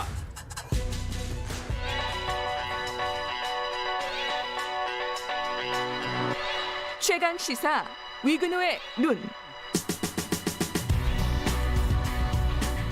네, 위근우의 눈, 위근우 대중문화평론가 나와 계십니다. 안녕하세요. 예, 안녕하세요. 오늘은 벌거벗은 세계사 설민석 얘기를 갖고 온 건 아니죠? 예, 하차하셨으니까요. 예, 하차를 이미 했고 이제 사과도 했고. 그럼 무슨 얘기를 갖고 오신 거죠? 예, 그 지난해 12월 말에 말씀하신 것처럼 이제 진행을 맡았던 설민석 씨가 네. 논문 표절 문제로 하차를 하고 네. 한 달 만에 최근에 다시 방영을 했는데 이제부터는 이제 설민석 씨가 했었던 것처럼 한 명이 맡아서 하는 게 아니라 그때 주제별로 그에 맞는 연사를 섭외해서 진행하겠다고 하고 지난주 토요일 방송에서 외과 의사이자 저술가인 장항석 교수가 13세기 유럽의 패스트에 대해서 이제 강연을 했습니다. 네. 이렇게 방영 후에 그 해당 방송 자문을 맡았었던 서울대 서양사학과 박흥식 교수가 본인 SNS 통해서 방송 내용이 잘못됐다고 비판을 한 거죠. 똑같네요. 방송에서는 이제 13세기 패스트 유행이 유럽 카파 지역에 침공한 몽골군이 이제 패스트에 감염된 자기 군영 내 시체를 투척해서 병을 옮겼다는 그런 설을 소개를 했는데 방송에서는 박 교수는 이 카파 침공 기록이 신뢰할 수 없는데 마치 강연에서 사실인 것처럼 소개를 했다라고 비판을 했습니다. 그러니까 그냥 외부인이 비판을 한 게 아니라 자문을 맡았던 사람이 했다는 거죠. 근데 이게 자문을 맡았던 사람이 자문을 잘해주면 되지. 그렇죠. 자문을 해갖고 자기가 이 프로그램 잘 맞게 나와야 되는 거죠. 잘 만들어야 되는데 왜 나중에 이렇게 얘기를 한 거예요? 그러니까 박 교수 말에 의하면은 힘들게 자문해줬더니 내가 자문한 내용은 조금도 유용하지 않았다고 얘기했어요. 자문해줬다 이미. 예. 근데 이제 이게 전에도 같은 방송에서 이제 클레오파트라 관한 방송이 있었는데 그때 자문을 맡았었던 광민수 한국 이집트학 연구소장이 또 그때 본인 SNS 통해서 사실관계 자체가 틀린 게 너무 많고 내가 자문한 내용이 잘 반영이 안 돼 있는 것 같기도 하다라고 했었어요. 때죠. 예. 그러니까 또 비슷한 일이 또 벌어진 거죠. 그러니까 이에 대해서 이제 벌거벗은 세계사 측에서는 패스트와 관련된 내용을 의학사적 관점을 중심으로 구성했고 대본과 가편집법, 마스터본을 관련 분야의 학자들에게 자문을 받고 검증 절차를 마친 후에 방송했다고 반박을 했는데 또 이에 대해서 이제 경향신문 추가 취재 기사에서 박 교수는 그런 자문은 없었다라고 재반박을 한 상황입니다. 그 자문 받을 거 다 받았고 전문가들한테 의견 구해가지고 우리 방송했다 이렇게 주장했는데 또 자문한 사람은 아니다 나 그렇게 자문 안 했다. 그렇게 이제 방송 그 영상을 제대로 받아서 본 적이 없다라고 얘기를 한 거죠. 이건 진실 공방이 돼버렸네요. 근데 저는 이게 그러니까 진실 공방이라고 하기에는 좀 저는 약간 좀 이제 좀 진실이 좀 명확한 것 같아요. 왜냐하면은 이번 방송에 대해서 좀 추가적 설명을 하면 이해가 쉬울 것 같은데, 그러니까 이번 방송이 문제가 된 이후에 제가 직접 좀 이 장항석 교수가 2년 전쯤에 쓴 이 대중교양서인 판데믹 히스토리라는 책이 있어요. 그걸 제가 직접 읽어봤는데 전염병 관련된 책을 썼군요. 그러니까 섭외가 됐겠죠. 근데 굉장히 재밌는 게 이 책에서도 그러니까 몽골군의 카파 침공에 대한 패스트 감염 가설에 대해서 저자 본인이 아주 신뢰하진 않아요. 그러니까 직접 제가 책을 인용을 해보겠습니다. 흑사병의 발생과 전파 경로에 관해서는 여러 가설만 난립할 뿐 아직 정확하게 파악되진 않았다. 방송을 했던 사람이 중앙아시아와 실크로드를 통해 흑사병이 유럽에 유입됐다는 설이 가장 유력한데 유럽의 한 지역에서 발생했다는 설도 만만치 않다라고 하면서 카파 침공 얘기를 소개해요. 그러니까는 여러 가설이 난립해서 확실한 정설도 없고 개중에 이제 실크로드를 통해 유입설이 가장 유력하다고 얘기하면서 근데 또 다른 가설이 있어 라면서 소개한 게 카파 침공 가설인 거죠. 그런데 이제 문제가 된 이번 방송에서는 그런 제반 설명 없이 마치 몽골군의 침공 때문에 패스트 퍼진 게 정설처럼 소개를 한 겁니다. 그러니까 지금 그런 야사라고 해야 되나요? 뭐 야사까지는 아니지만은 이제 정설이라고 얘기하기 좀 어려운 어떤 그게 검증이 아직 완벽하게 안 된 정설이 아닌 부분들을 방송을 한 사람이 이미 자기 책에는 그게 정설이 아니다라는 식으로 썼다는 이런 가설이 거잖아요. 하나가 있다 정도로 했다는 거죠. 또 왜 그랬을까요? 알면서도 그렇게 방송을 했다는 뜻이 되기도 하고 왜 그랬을까요? 그러니까 저는 여기서부터는 좀 벌거벗은 세계사라는 방송의 문제가 좀 적나라하게 들어간다 생각을 하는데 앞서 제가 뭐 클레오파트라 관련 방송 때도 비판이 있었다고 했지만은 이거 1회 방송에서 얘기했던 게 홀로코스트였거든요. 근데 홀로코스트 방송 때도 이제 뭐 수용소에서 뭐 유대인 시체 지방으로 비누로 만들었었다라는 뭐 이런 얘기가 나오는데 사실 이건 좀 오래된 루머 중에 그게 방송에 나왔어요? 그걸 설민석 씨가 소개를 했어요. 이렇게 역사 관련한 여러 뭐 유명한 가설이나 낭설이나 가끔 또 야사 중에서 자극적이고 되게 서사화하기 좋은 것들로 구성을 하는 게 지금도 적어도 지금까지는 2%의 좀 고질적인 문제인 거죠. 그렇다면 연사가 본인도 완전히 신뢰하지 않는 이야기를 굳이 했다기보다는 방송에서 이 사람이 갖고 있는 여러 소스 중에 더 자극적인 이야기를 요청했다고 보는 게 저는 더 합당하지 않을까라고 생각을 하는 거고 적어도 그거 아니라 하더라도 제작진이 연사의 책을 직접 봤다면 저자의 책을 직접 봤다면은 전문가 자문을 떠나서 제작진이 직접 책 내용하고 좀 다른데요라고 의의나 의문을 제기하는 것도 충분히 가능한데 그걸 안 했으니까 방송국의 책임이 좀 명백하다고 생각을 합니다. 혹시 편집된 건 아닐까요? 어떻게? 그건 아직 밝혀진 건 그건 아닌 밝혀질 수 거죠? 없지만 편집된 내용이라 해도 그거는 그 편집의 책임은 더더욱 방송국일 수밖에 없죠. 만약에 이게 좀 유보적인 입장들을 뒤에 부연 설명을 했는데 편집이 될 수도 있다. 뭐 어쨌든 그거는 뭐 나중에 밝힐 내용이고.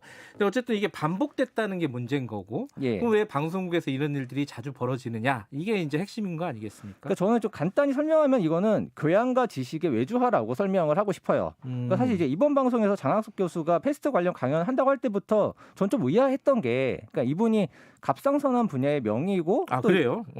그리고 이제 저술 활동도 하시지만, 그러니까 의학사나 서양사는 또 다른 전문 영역이잖아요. 그러니까 설민석 씨가 논문 표절을 하차하기 전부터 나왔었던 이 프로그램에 나왔었던 비판이 뭐 각 그 분야마다 세분화된 분야마다 전문가가 다 따로 있는데 이걸 설민석 씨 혼자 하는 게 말이 되느냐라는 그런 굉장히 허탕한 비판이 있었거든요. 그런데 왜 그런 일이 왜 벌어지냐면은 제가 이제 아까 그 말씀드렸듯이 장학숙 교수란 분이 이제 팬데믹 히스토리라는 좀 상당히 이제 대중교양서 수준에서는 좋은 책을 썼어요. 근데 전문적이진 않죠. 그런데 이제 그 벌거벗은 세계사 측이 설민석 씨 하차 이후에 한 달 만에 막 프로그램을 재정비하고 방송을 하는데, 그럼 이제 뭐 패스트나 팬데믹 강연 시킬 때 연사 누구 있을까? 서칭할 때 사실 이 책의 저자가 바로 눈에 들어올 수밖에 없죠. 그렇죠. 팬데믹 검색하면 바로 이 책이 떴겠죠. 섭외하는 과정이 대부분 그렇죠. 거의 다 그렇죠. 사실 이제 방송하는 분들은 거의 다 아실 텐데. 그러니까 그렇다면은 방송국에서 제작진이 본인들이 직접 뭐 자료를 찾아보고 특정 분야 전문가들 조언을 취합해서 강연을 짜기보다는 그냥 이제 대중적 강연이 가능한 사람을 찾아서 외주로 맡긴다는 거죠. 그러니까 이번 주 방송을 예고를 보면은 그 설민석 씨가 동일하게 한국사 강사인 최태석 씨, 또 유명하신 한국사 강사신데 그분이 또 이번에 일본의 진주만 습격하고 히로시마 원폭을 이번 주에 다루기로 하시더라고요. 예고편 보니까. 그러니까 저는 문제가 계속해서 반복되고 있다라고 말을 할 수 있을 것 같아요. 어떻게 해야 될까요, 그러면? 근데 솔직히 제가 이제 외주화라고 말씀을 드렸는데 방송국 입장에서는 이거를 고칠 이유가 별로 없어요. 왜냐? 이 외주화의 장점이 뭡니까? 효율성이에요. 가성비예요. 지금까지 벌거벗은 세계사가 논란이 그렇게 됐어도 지금까지 이번 논란이 됐었던 방송 포함해서 시청률이 꾸준히 5%대를 기록합니다. 굉장히 안정적이에요. 저도 지나가다 봤어요. 이거. 재밌어요. 재밌어요. 근데 그러면 정말 이제 어떤 관련 서적을 냈거나 또 기본적인 어떤 그 언변이 되는 강사를 섭외해서 그냥 이렇게 외주로 맡기면 이 정도 스코어가 나오는데 뭐하러 이제 어려운 길을 갈 필요가 없잖아요. 그러니까 지금 사실 TVN에서 지금 벌거벗은 세계사를 만들어서 논란이 됐지만은 지금 다들 웬만한 그 방송사에서 교양 프로를 다 강연 프로로 구성을 하고 있어요. 굉장히 많은 프로그램들이 떠올렸을 겁니다. 그게 쉬우니까. 가성비가 좋은 거죠. 그러니까 제작진이 직접 자료 찾고 전문가 인터뷰하고 영상 구성해서 만든 고품질 영상 프로를 딱히 만들 이유가 없습니다. 근데 다만 저는 거기에 대해서 말씀드릴 수 있는 거는 이런 식으로 계속해서 지식하고 교양을 외주화하다간 방송사에서 나중에 이제 대중들은 그마저도 TV로 볼 이유는 별로 없을 거예요. 유튜브에 그런 거 다 많은데. 유튜브로 다 넘어갈 것이다. 그렇다면 정말로 미래를 위해서 무엇이 필요할 것인가라는 걸 생각해 봐야 된다고 생각합니다. 그러니까 쉬운 길을 가다 보면은 정말 쉽게 무너질 가능성도 큽니다. 그죠? 맞습니다. 근데 그런 반론도 있긴 해요. 이거 너무 가혹한 거 아니냐. 이게 대중들에게 쉽게 재미있게 설명하는 프로그램인데. 그러니까 맞습니다. 그러니까 그렇다면은 그 가교 역할을 해줄 수 있는 프로그램에서 자기 제한이 필요한 건데 정말로 이제 그런 잘못된 낭설 같은 것들을 정설처럼 얘기하는 건 사실은 정말 오류의 문제죠. 가교의 문제가 아니라. 알겠습니다. 오늘 의근우 평론가 마지막 시간입니다. 저도 마지막 시간이고요. 그러네요. 청취자 여러분들 인사 간단하게 한 말씀 하시죠. 그동안 지금 4주 해봤는데 그래도 그동안 이런 제가 하고 싶었던 주제들 계속해서 자율권을 보장해주신 최강시사 측에 감사드리고 아침마다 제 목소리 들려주신 청취자분들께도 감사드립니다. 고맙습니다. 2330님이 저한테 출마하냐고 그만둔다니까 선거에 출마하냐고. 출마 안 합니다. 못 합니다. 그럴 그릇이 안 됩니다. 자, 여기까지 듣겠습니다. 이근우 평론가님 고생하셨어요. 감사합니다. 2부는 여기까지 하고요. 잠시 후 3부에서는 문화 얘기가 또 있네요. 미나리 얘기 좀 해보겠습니다. 일부 지역국에서는 해당 지역 방송 보내드립니다.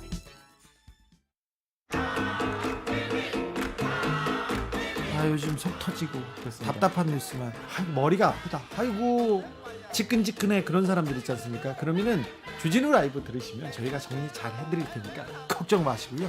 자, 일로 오십시오. 주진우 라이브로 코로나 시대 시사 매일 오후 5시 5분 주진우 라이브. 2021년 새해에는 이런 뉴스가 들렸으면 좋겠습니다. 코로나19 신규 확진자 한 달째 영영 기록하고 있습니다. 이번엔 쟁점 법안이 여야 합의로 통과됐습니다. 우리나라 경제 성장률 5%를 달성했습니다. 희망찬 소식을 전하는 그날까지 시사본부가 함께하겠습니다. 평일 낮 12시 20분 오태훈의 시사본부. 지금 시각은 8시 30분입니다. KBS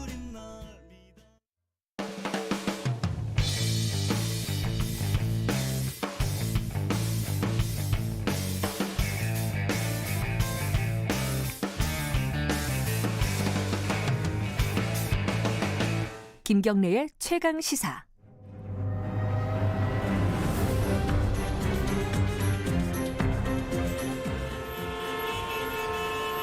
GPS가 연결되었습니다. 김경래의 최강 시사. 여의도 신호등.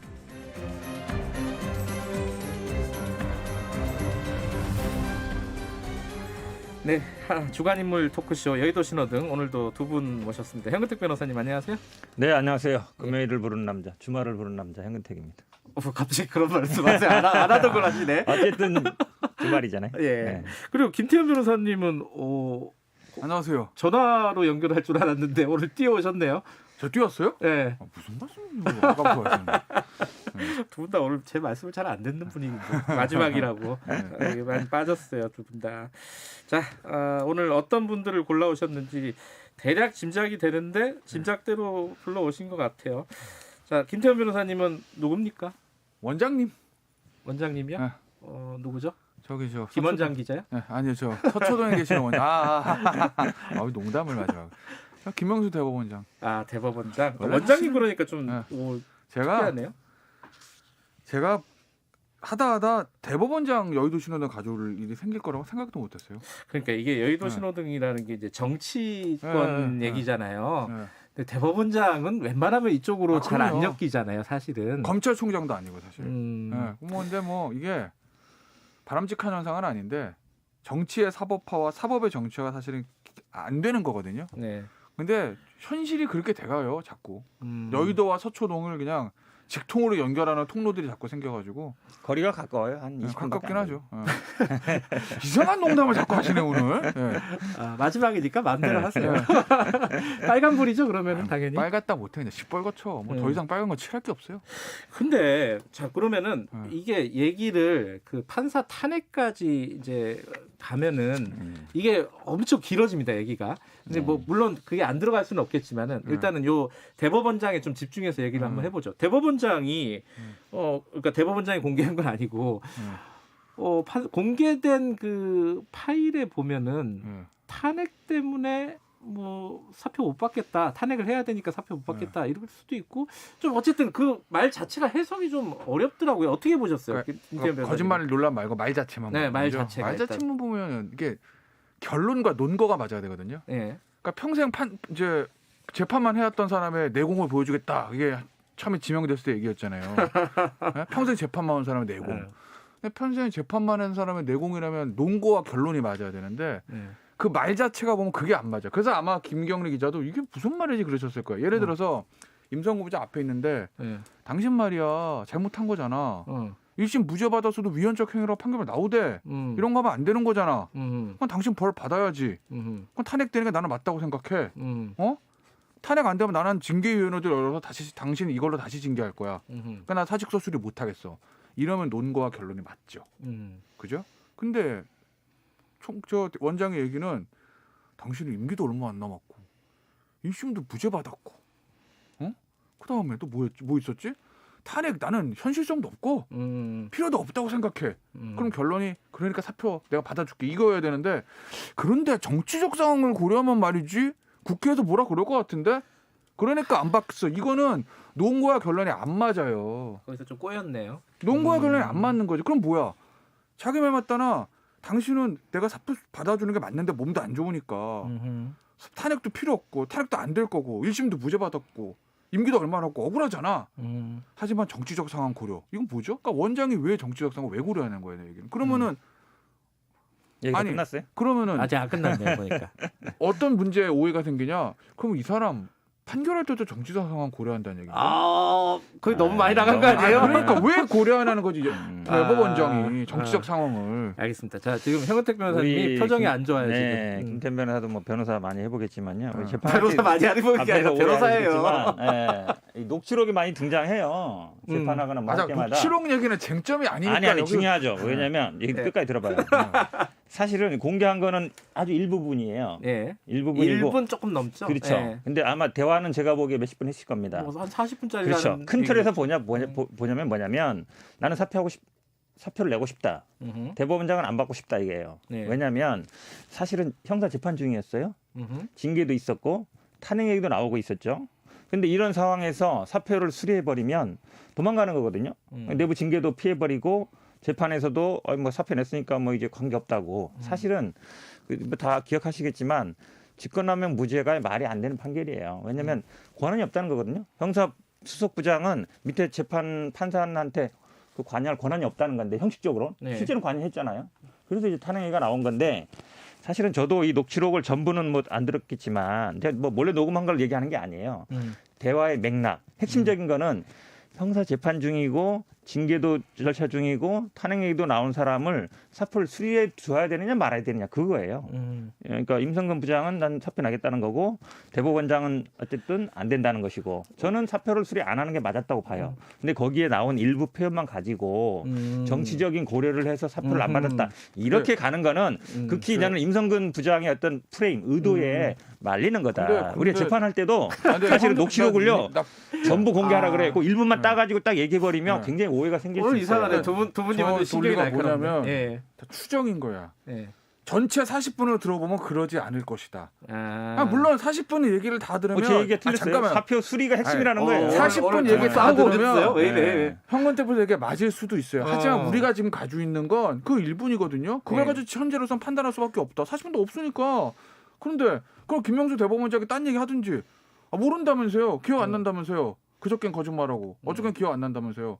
그럼 이성우 부장이 40분을 다 공개하지 않은 이상 지금 우리는 나와 있는 걸 가지고 판단해야지 가정적으로 전체를 다 들어보면 그런 뜻이 아니었을 거야라는 것은 그건 완전 추정인 거죠. 있는 걸 가지고 판단해야죠. 알겠습니다. 있는 거 보면 어쨌든 그다음에 이 얘기 꼭 해야 되겠는데요. 꼭 사실은 하세요. 법정에도 항상 판사들이 녹음하지 마세요, 허가받으세요 항상 하거든요. 저 수사할 때도 그렇고. 아니 근데 수석 부장이나 되는 사람이 대법원장 만나면서 아이고 모르니까 녹음하겠다. 저는 그것도 사실은 안 맞는 거예요. 저도 그건 인정해요. 녹음 사실 저는 녹음 이거 별로 안 좋아하기 때문에.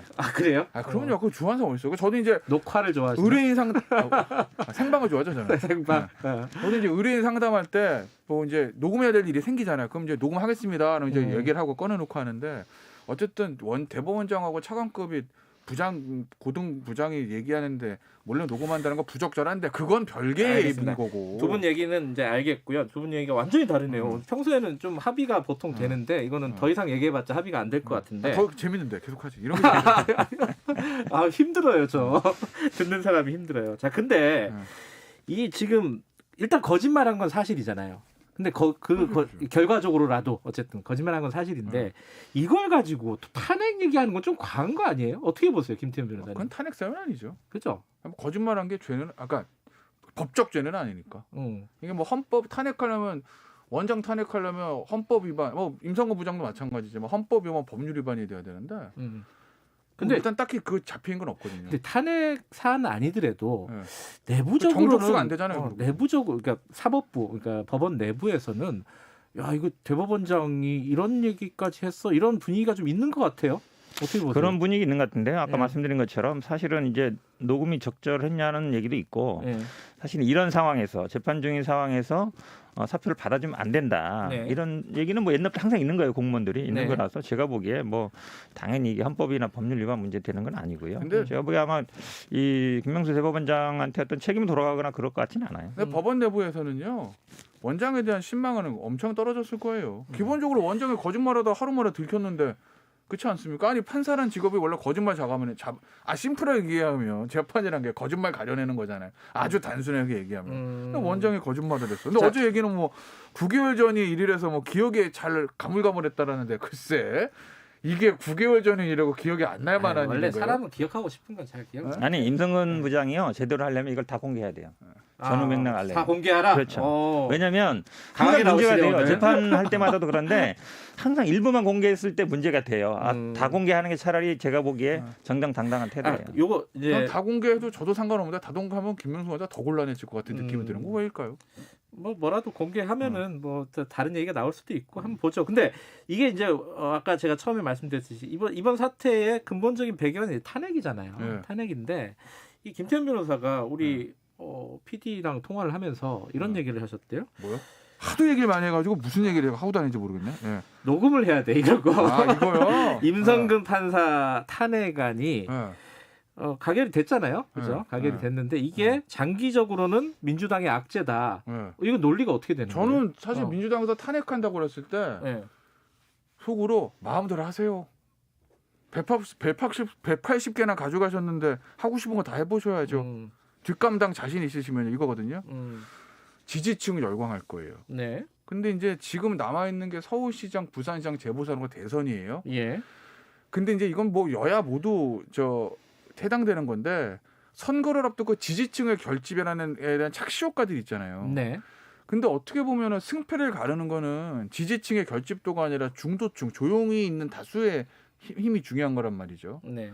그런데 이 판사를 탄핵하는 이런 문제들이 민주당을 지지하는 층에서는 굉장히 열광적인 지지를 얻을 수밖에 없어요. 그래서 아마 이탄희 의원이 들고 나왔을 때 지도부에서도 그냥 놔뒀던 거예요. 근데 지도부에서 이걸 당론으로 채택 안 한 이유가 뭐였겠는가. 이건 지도부도 야 이거 너무 세게 밀면 부담이 될 수도 있다라는 걸 알고 있는 거거든요. 서울시장과 대선 앞두고. 더군다나 이제까지의 선거는 민주당이 압승을 자신하는 선거가 되어왔고 대선도 마찬가지, 지방도 마찬가지지만 사실 서울시장인 재보선이나 내년에 있는 대선은 뭐 국민의힘도 마찬가지고 민주당도 야 우리 무조건 이겨라고 자신할 수 없는 선거잖아요. 판 자체가. 그렇다고 보면 조용히 있는 다수의 중도층 있는 스윙 보터들에게 이 판사를 탄핵하는 더군다나 지금 그 시기 자체가 작년에 얘기 처음 나왔을 때가 아니라 지금 민주당이 나름대로 중요하게 생각하는 재판이 계속 지고 윤석열 총장권도 법원에서 지는 이 와중에 들고 나온 이 타이밍이 과연 스윙 보터들에게 어떻게 인식되겠는가. 좀 길긴 하네요. 좋은 말인데 좀 길었어요. 네, 거기 한마디 듣고 넘어가죠. 네. 제가 보기엔 뭐 선거에 도움이 되냐 안 되냐를 떠났어요. 사실은 판사도 신이 아니잖아요. 오류를 범할 수 있고 이 자체적으로 안 되는 거예요. 어찌 보면 정말 형식적인 논리로 직권남용 무죄했거든요. 관여할 권한이 없다. 누가 몰라요? 법적 권한 없죠. 근데 관여하니까 문제가 되는 거잖아요. 그래서 아마 내부 징계도 견책인가 받았을 거예요. 네, 그것도 맞아요. 재판하고 있고. 아무 책임을 안 지는 거죠. 재판 관여에도. 사표 내고 그냥 나가버리면 변호사하고. 그러면 아무 문제가 안 되잖아요. 그러니까 사법농단에 관련된 대부분의 분들이 다 이런 수순을 받고 있거든요. 이거에 대해서 국민들은 제가 보기에 말이 안 된다고 생각할 거예요. 그리고 판사도 사실은 책임을 져야 됩니다. 그러니까 형사적인 민사적인 책임이 안 되다 보니까 결국은 정치적인 책임으로 오는 건데 저는 뭐 선거 유불을 떠나서 어쨌든 알겠습니다. 이번에 어쨌든 사법 개혁에 신호가 될 걸로 봅니다. 요 정도 길이로 얘기해 주시면 고맙겠습니다. 그러니까 1분 내로 짧게 해야지 뭐 2, 3분씩. 아니 원래 분량 확보는 자기 몫이지 뭐. 생방에 마음대로 하는 거. 다음 사람은 김종인 위원장이네요. 빨간불입니까 파란불입니까? 빨간불이죠. 이군 감독 됐잖아요.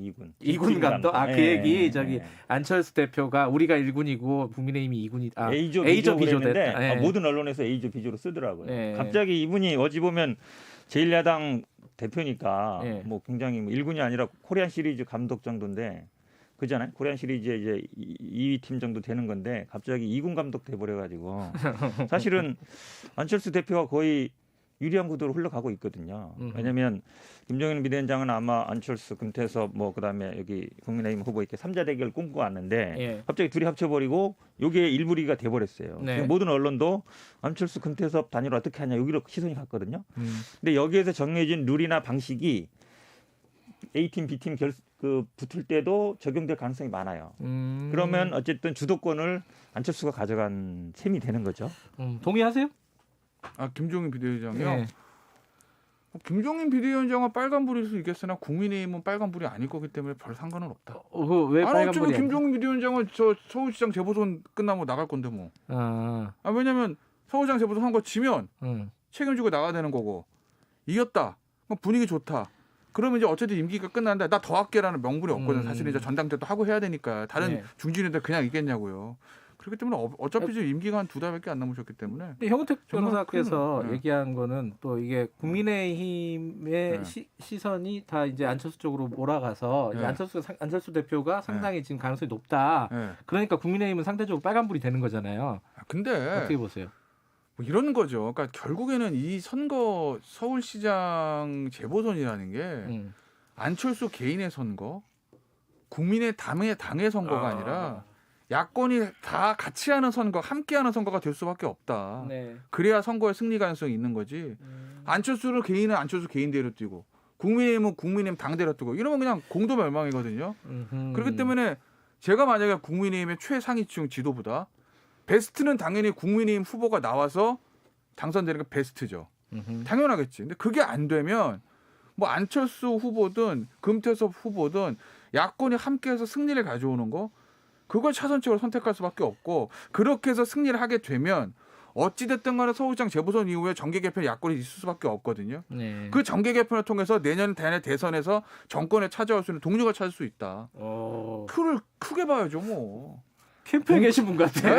있어 보이지 않습니까? 되게 희망적으로 얘기하는데요. 사실은 이번에 만약에 서울시장 후보 못 내면 네. 국민의힘은 말 그대로 정계 개편이라 얘기했는데 대선 후보도 못 내요. 그럴 가능성이 많아요. 사실상 보면은. 왜냐하면 주자가 없잖아요. 지지 없고. 그러면 사실은 정당의 존립 자체가 존립 자체가 문제가 돼요. 아마 이합집산 뭐 정계 말이 좋아 정계 개편이지 오히려 문 닫아야 될 가능성도 있다. 후보를 못 내면. 괜찮아요. 국회의원 100명이 있기 때문에 판 다시 짜면 된다니까요. 야, 100명에다가 국민의힘도 3명 있지. 뭐 이렇게 해서 판 다시 짜면 되지. 그거 정치는 생물인데. 끝나가는데 마지막으로 그동안 고생하셨습니다. 아니 한마디 국민의힘에서 누가 올라올 것 같아요? 그냥 이렇게 개인적인 예측. 나경원 대표. 전 원내대표. 저도 뭐 나경원 대표. 그래요? 나경원 전 의원이 상당하네. 여성 가산점도 있고요. 또 이번 선거가 자체가 또 오세훈이 계속 제가 보기에 약간 헛발질 하고 있어요. 나경원 전 버전 2로 업그레이드 되지 않으면 쉽지 않다. 전 의원이 만약에 국민의힘에서 올라가면 두 분이 생각날 것 같습니다. 그동안 고생하셨고요. 고생하셨습니다. 고생하셨습니다. 그동안. 앞으로도 더 하시지. 제가 잘 지켜주시기 바라겠습니다. 고맙습니다. 고맙습니다. 수고하셨습니다. 김태현 변호사님 그리고 현은택 변호사님이었습니다. 지금 시각은 8시 47분입니다. 김경래의 최강 시사는 짧은 문자 50원, 긴 문자 100원인 문자번호 샵 9730 무료인 어플 콩으로 참여하실 수 있습니다. 유튜브 라이브로도 함께합니다.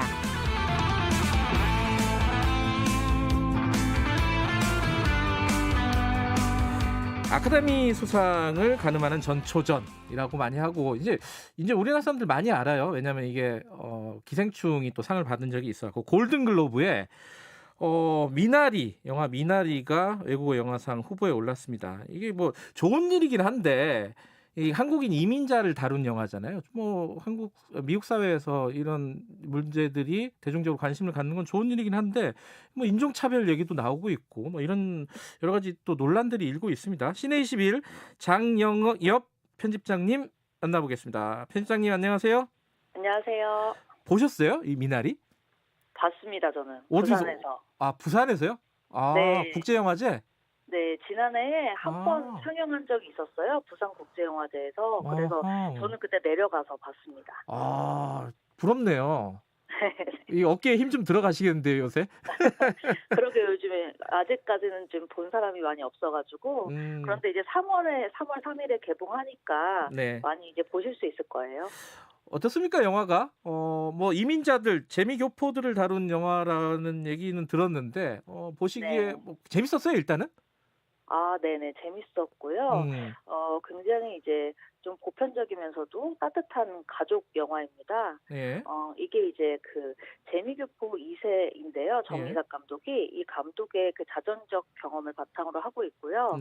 1980년대가 배경인데 어느 한인 가족의 미국 정착기를 다룬 영화입니다.